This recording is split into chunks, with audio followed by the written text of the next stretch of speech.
My name is Jenny Stone. I have been married for 10 years and live far from my mother-in-law, who has been living separately due to her retirement and suffering from chronic back pain. Consequently, she's unable to work, and my husband, Aaron, has been sending her money every month. Hey, could you transfer this month's allowance to my mom again? Sure, no problem. I won't forget that, even if I forget everything else. Thanks, I appreciate it. Aaron would visit his mother's house at least once a month to help out with things she couldn't do herself. However, one day after returning from one such visit, Aaron suddenly started yelling. "What have you done?" Confused by the sudden outburst, I faced further accusations from Aaron. Despite all the trouble I go through to send the money. Don't you understand how I feel? Wait, what's going on? Why are you starting with this the moment you get back? It's not about what's going on. I told you to transfer $1,000 every month. I have been transferring it, haven't I? I'm saying this because it hasn't been transferred.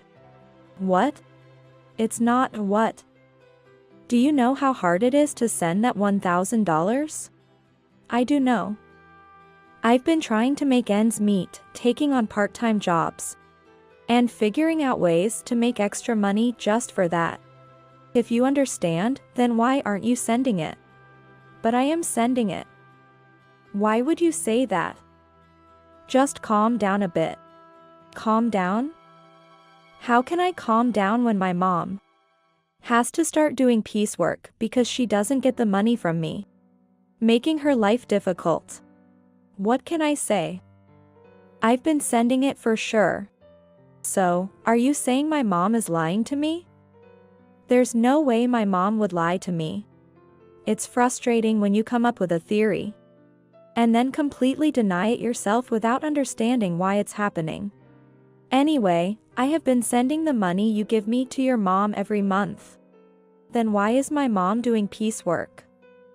She's in pain with her back, lifting heavy boxes. I wouldn't know. I haven't seen it. You never go to my parents' house. Even though I go every month, you never come with me. You just don't care about my mom, do you? That's not true. There's no need for me to go every month. And it's too far to waste our precious time off. Waste our precious time off? How can visiting parents be considered a waste of time? Because they are your parents. Of course, you wouldn't think anything of it. You don't visit my parents either. Of course. You married into my family, but I didn't marry into yours. You shouldn't say things like that. It only causes trouble. You're the one causing trouble. Aaron seems unaware of what he's saying, simply directing his anger at me. Thinking this was getting us nowhere, I attempted to escape to the kitchen. However, it appeared he was too infuriated and followed me even there. Running away, huh? I'm not running away, I just want you to calm down. Maybe we can sit down, have some coffee, and talk it over calmly? I don't need that. Give me back all the money I told you to send to my mom until now. Why would you say that? I've been your wife for 10 years. I've never lied to you. If I say I've sent it, you should just believe me. How can I believe that? You must have been using my money for yourself. What did you buy? What have you been doing with that monthly $1,000? Stop it. If I had bought something, there would be more stuff in the house, right? But there isn't. If it were clothes, there would be new clothes different from usual, right? But there aren't any. I haven't bought a single piece of jewelry since we got married. I don't understand why you would say something like that. While saying that, you must be using it for something. Or are you turning it into your own money? Are you secretly saving up to leave me? Why would you bring up leaving? We have a child, there's no way I'd think of that. How would I know that? I can't believe a liar like you. Why can't you understand me? I've been properly sending the money to your mother. Then why hasn't it reached my mom? I don't know. Are you sending it somewhere else? No, I'm not. The bank has my mother-in-law's account number registered. Unless she changes her account, that wouldn't happen. Then, you must be stealing it. Stealing? Yes, stealing. You must have stolen my money and not sent it to my mom. Ah. That's it, divorce. I can't stand to be with a thief like you. Divorce. The monthly remittance of $1,000 to my mom. It's decided that you stole it. What? Why would it come to this? You suddenly talk about divorce, but what about our child? I don't care about the child. I don't need a wife who makes my mom suffer. No matter how much I try to talk to my husband calmly, he can't calm down. And to say he doesn't care about our child. I've been desperately trying to make him believe me, but we're just going in circles. No matter how many hours we talk. If that's the case, it can't be helped, even though we've been together for 10 years. Thinking this, I quietly responded to my husband's words about divorce. I understand. Divorce, then. Driven out by my husband, I left the house with my child. You submit the divorce papers. Conveniently, my husband had prepared the divorce papers in advance. As if he had foreseen this happening. I never thought the day would come when I'd sign such a document. But there was no choice. After leaving the house, I went straight to the city office, submitted the documents, and decided to take refuge in my parents' house for the time being. My child was surprised by the sudden events. But all I could do was meaninglessly say, "It'll be okay," to my child. Later, after deciding on a place for the two of us to live, we finally started to settle down, and then I received a call from my ex-husband Aaron. Something strange is happening. Aaron started talking as if we were still a couple, even though it was a sudden call. What do you want with me, a stranger now? I know we're strangers. You call me suddenly, without even worrying about your child. Saying something strange is happening. I think you're much stranger. That's the thing, since then, I've been sending money to my mom myself, but she says it hasn't been deposited. Maybe you didn't send it? How could that be? I'm sending it myself. I don't know about that. Even if you're sending it yourself, there's such a thing as unconscious actions. Maybe you just dreamt that you sent it. Don't compare me to you. Then don't call me. I'm not free either. Are you working? As usual. So, you're not busy, huh? How much more can he belittle me? It seems he thought I was just idling my time away. My bank account shows the money has been sent. The amount has been deducted as well. But, my mom says she hasn't received any deposit. What do you make of this? Maybe you send it to someone other than your mother. Then, where did I send it? I don't know. Maybe you're spending it on some other woman. As if I would do such a thing. Ridiculous. From my perspective, having such a nonsensical conversation is far more absurd. But Aaron doesn't seem to think so. Anyway, I have nothing to do with this. Wait a minute. Saying you have nothing to do with it is too cold, isn't it? Not at all cold. From the moment we decided on divorce, you were out of my life. How can you cut ties so easily? Women don't look back at the past. There's no point in dwelling on a past that includes you. Especially when there are children involved. It's a waste. But I'm in trouble. I don't care. Can't you at least listen to my problem?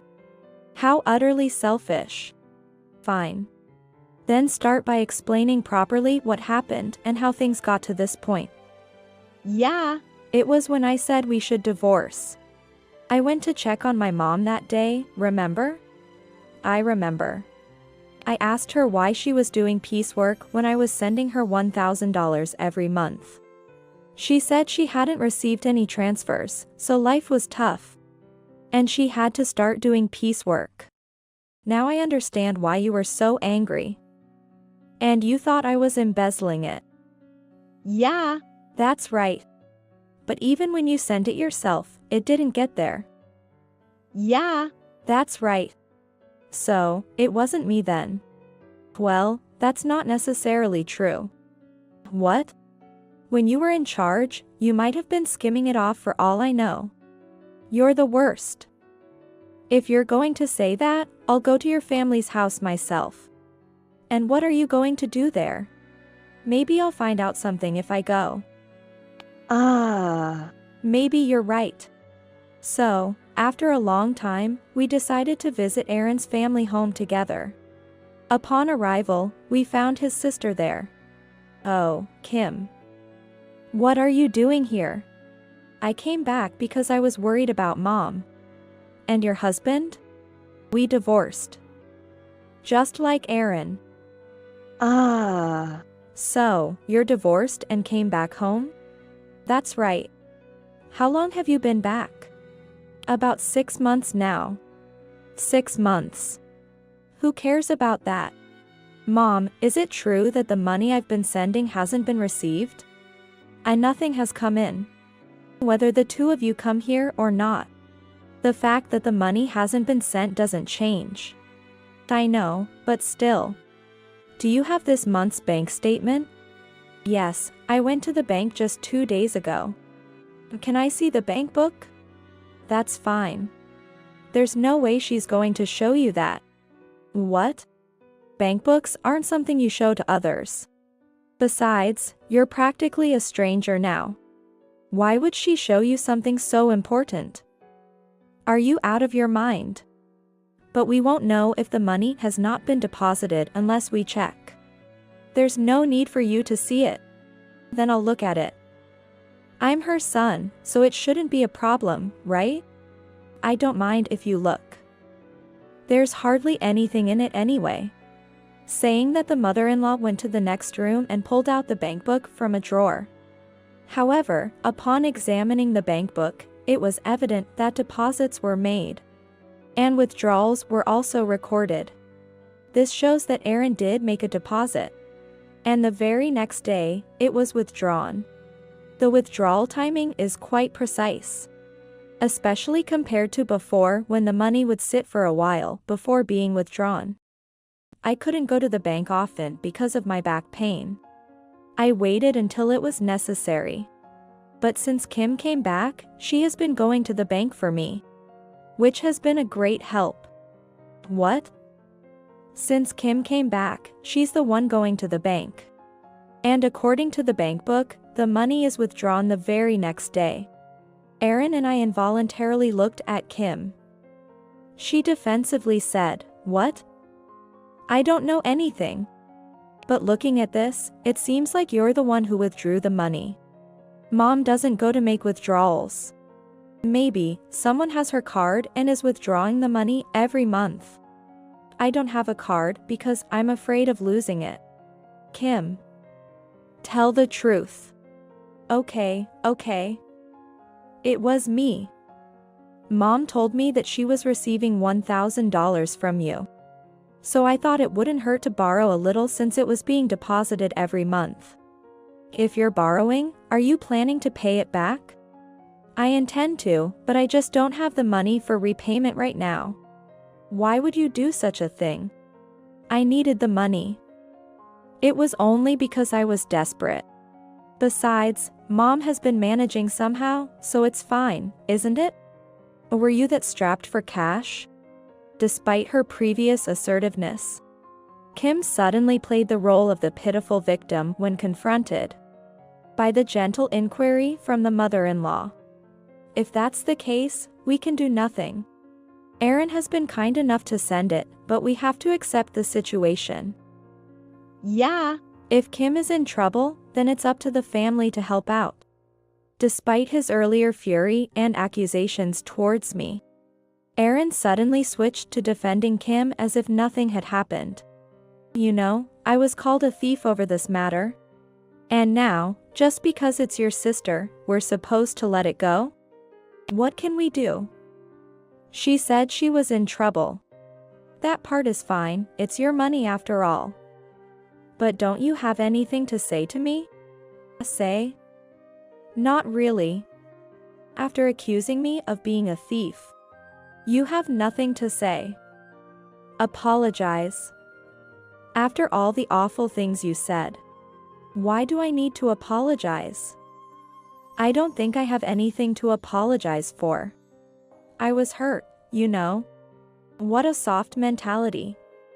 Excuse me. It's not like it's my fault anyway. That's right. It all happened because Kim was having a hard time. So it's not Aaron's fault. It's not something Aaron needs to apologize for. Even the mother-in-law started saying this. It's like I'm surrounded by adversaries here. Even if I argue with logic, I'm in enemy territory. There's no doubt I'm being ganged up on. This could have been resolved with just one look at the bank book. Yet here I am, having traveled all this distance just to be treated like this. Fine, if this is what cuts ties between us, then it's a small price to pay. Take me to the station. What? Why should I have to take you? Huh? We're divorced, aren't we? Why should I do anything for you, a stranger? Such audacity. I came all this way for you because you said you needed help. Was that so? I didn't want you to come. I just thought it'd be nice if you could give some advice. But you decided to come all this way yourself. So, you can just leave on your own. Right. We're not married anymore, so why would he take you? It makes sense if you were still married, but for a stranger? No way. What a group of people. No thanks for resolving the issue, no apologies.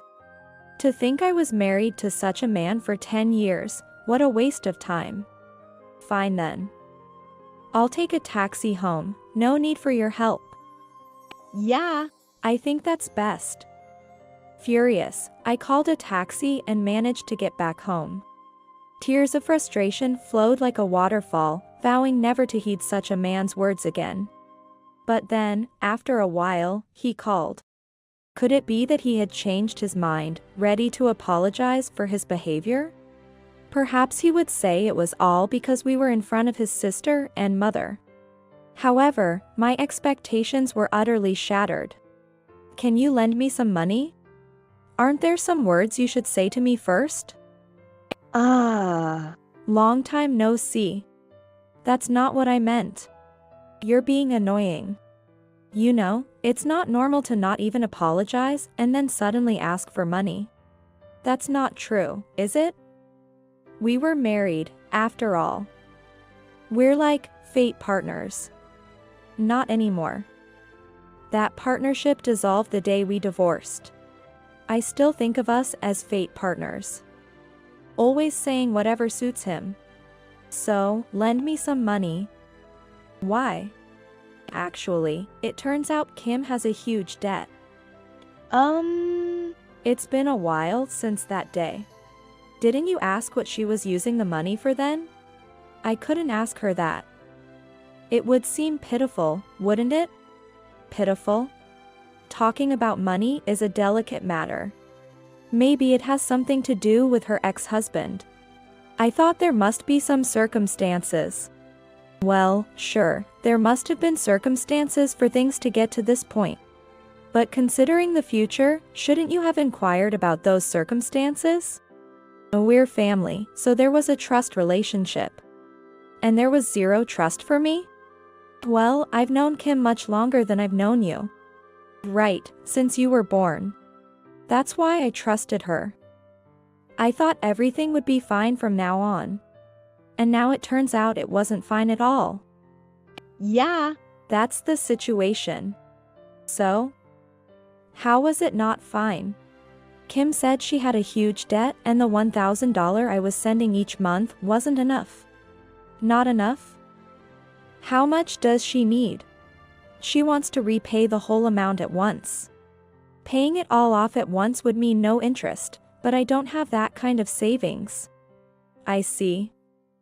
And why are you contacting me?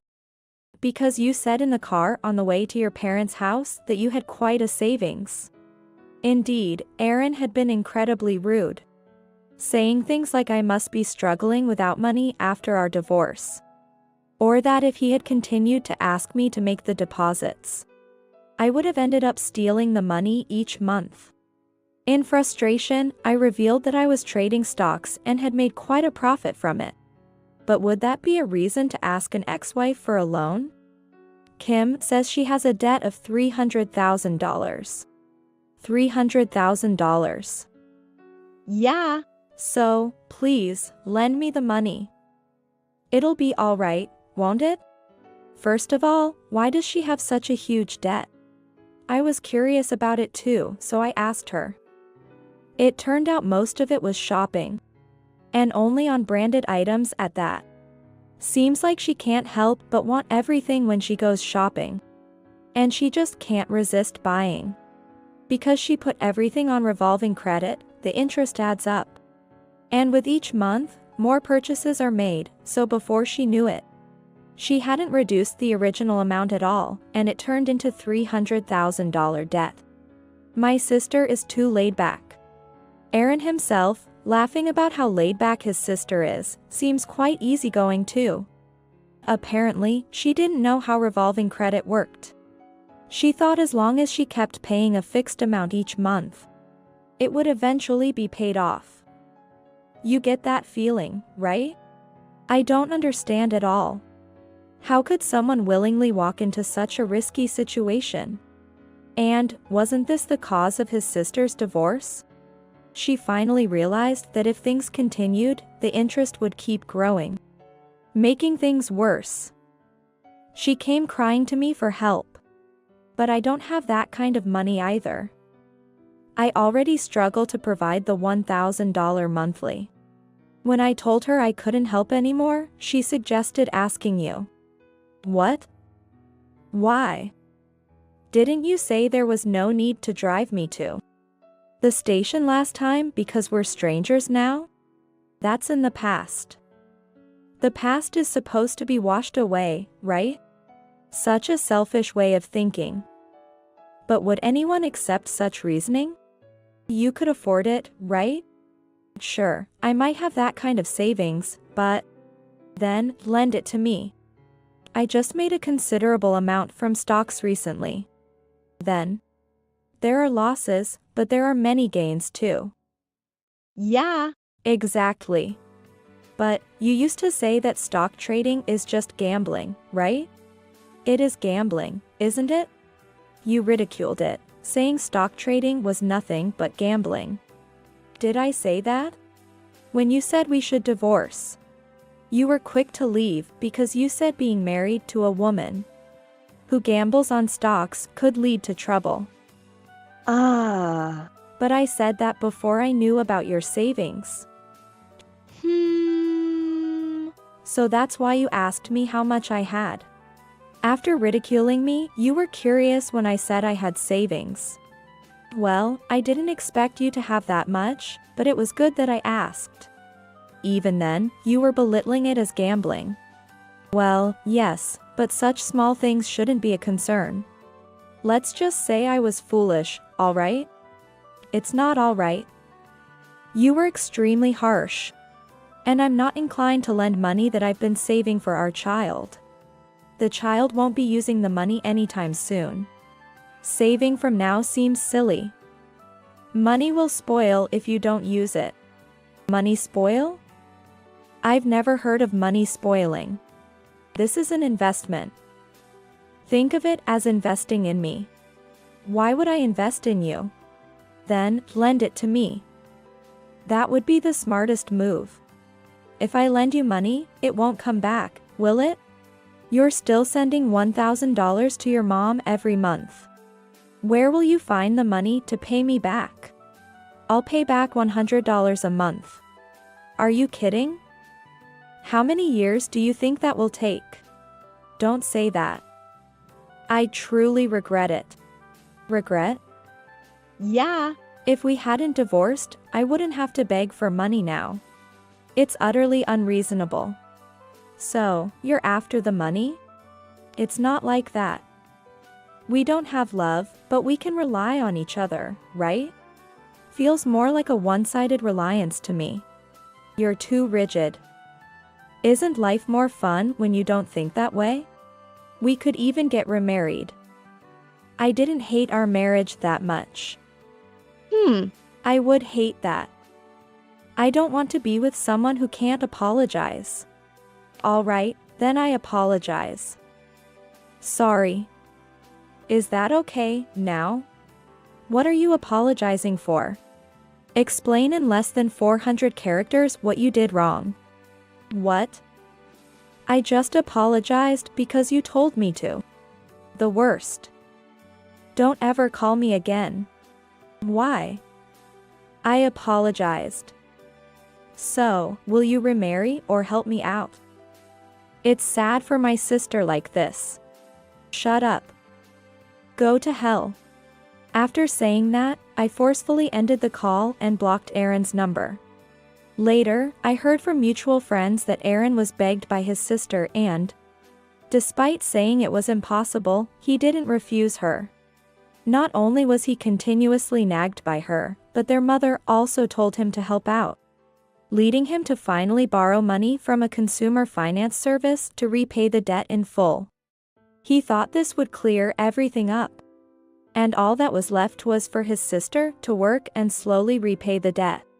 However, far from working, she started shopping again. Despite having struggled before, she resumed making purchases on revolving credit. This time, the bills came directly to Aaron. When confronted, his sister claimed, "I never intended to buy anything. Before I knew it, I had made the purchases and already processed the credit." Aaron and their mother, taking her words at face value, probably thought she was ill. Without seeking any real solution or considering that she might be sick, they didn't take her to a hospital. Meanwhile, she was wearing expensive clothes and jewelry, laughing with friends about how easy Aaron was to manipulate. Unable to escape the cycle of debt, they eventually had to sell the family home. This led to Aaron, his mother, and his sister living together. But they soon couldn't afford the rent for the apartment they had been living in and had to move, leading to a very difficult life. The only one having a good time was his sister. Yet Aaron and their mother seemed oblivious to this. Meanwhile, I continued to profit from stocks, and have now moved to a spacious apartment with my child, living a comfortable life.